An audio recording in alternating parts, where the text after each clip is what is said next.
What was your favorite activities growing up? Was it always soccer, or was it more being in the water, or what's your passion? Definitely soccer. Okay. I can say that without a doubt. I wish I could say, looking like now that I run so much, I wish I could say it was track, but I was a much better runner in 9th and 10th grade than I was my junior and senior year. And I think that when you're like, I did not, like as a middle distance runner or distance runner, you need to learn to like love and like lean into the pain of running. And instead I actually got somewhat scared of it and shied away from it instead of leaning in. But soccer was definitely my favorite because it can be just like such a rush, and I was a midfielder, so I ran a lot, and yeah. Got it. But they're different, the team sport versus the individual. Yes. Yeah. You played soccer. You did really well. Was there any like passion or expectation for you in high school to play at the next level? Honestly, it barely crossed my mind. My parents definitely encouraged us really heavily to play sports, but also really, really exceed academically. My brother and I should mention, my parents both went to Penn State. Okay. And in Pennsylvania, when your parents go to Penn State, you go to Penn State. It's like very culty like that. And like your kids will go to Penn State, and that's just it. That's like the history for you. Got it. But I was pretty much dead set on going to Penn State, and I was not at the caliber to play D1 athletics. And sometimes looking back, like I wish I would have maybe went to like a D3 school and played soccer or something. But at the same time, like Penn State was such a magical place to be. Like I'm still glad that I had that experience, even if I didn't play soccer. Got it. So I mean, you still stayed active though. So let's move on past high school, because you did a lot of different activities, from track to swimming to soccer. And then you carried that over, from my understanding, into college, right? So let's talk about that transition into, now you're at a big time university too. Yeah. The campus is huge compared to your school. And you're also figuring out how to incorporate all of this, I want to say more than recreationally, because your level that you're trying to strive for is a lot more than just the weekend warrior. But why don't you talk about that a little bit? Yeah, so I did not play any club sports or anything my freshman year at Penn State, but I actually was in the blue band all 4 years, so I played trombone in the marching band. But on top of that, my sophomore through senior year, I was on the club triathlon team. And so it's not NCAA, but it's part of like USA Triathlon.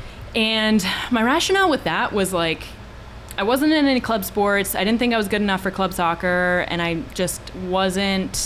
didn't really want to do club cross country or anything like that. So I think I saw somebody with a Penn State club triathlon t-shirt, and I was like, oh my God, I can run, I can swim. Like, I'm sure biking's not that hard. And so I just like went to one of the club meetings and like signed up and started training with them. And I did that for 3 years. And you never did any triathlon training before that? No. That was the first time. Got it. Okay. Yeah. So how did that play out? That was pretty fun. It's definitely like a learning curve with biking and all the equipment and all that kind of stuff. But as far as swimming went, we mostly, we trained as a team like about twice a week for swimming. And then, I would maybe swim on my own, like in between classes, like whenever I had a break.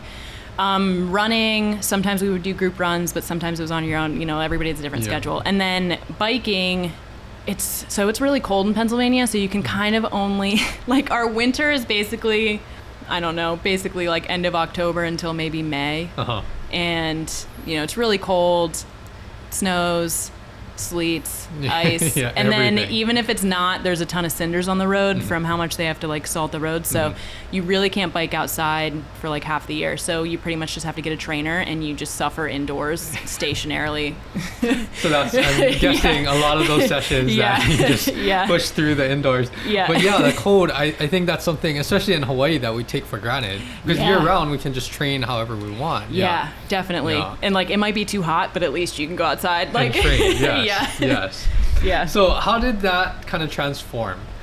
Once you started getting that taste of triathlons, it carries on even to this day. Definitely. Like, I just like really developed my swimming a lot. Like, I had not really, summer swim team, you have a practice and it's not that competitive. It's not like winter or club swimming or anything like that. But I definitely exposed myself and pushed through like a lot of like much longer, harder training sessions, which made me become a much better swimmer. as far as like running and biking, you just like find expertise from like the older people on the team. And we had some people that are kind of like borderline professional in college, and now some of them are professional, like living in like Boulder and stuff. So you just take advice from them. But it was definitely really fun. I think I ended up doing like overall like 6 Olympic triathlons and 2 sprints over those 3 years. Yeah. No, that's a lot. Yeah. That's a lot of training too and everything. Yeah. Some years I definitely trained more than others, and it really just depended on my class schedule. But it was really fun. And it was like, it's something where you might have to pull 2-a-days because you're technically training 3 sports at a time. So yeah. Yes. But I enjoy that. And I really like endurance, and running and swimming and biking is like, I'll do it, but it's not my favorite. It's not. And this is good because, you continued to do it because you had that passion. It was fun. It was something that you like to see how you're improving with. Yeah. And for whatever your sport is, whether you're at the professional collegiate level or even just starting something, you need to have that fun aspect to it. Otherwise, you're not going to be consistent, and you're not really going to really get the most out of that experience. Definitely. Yes. Yeah.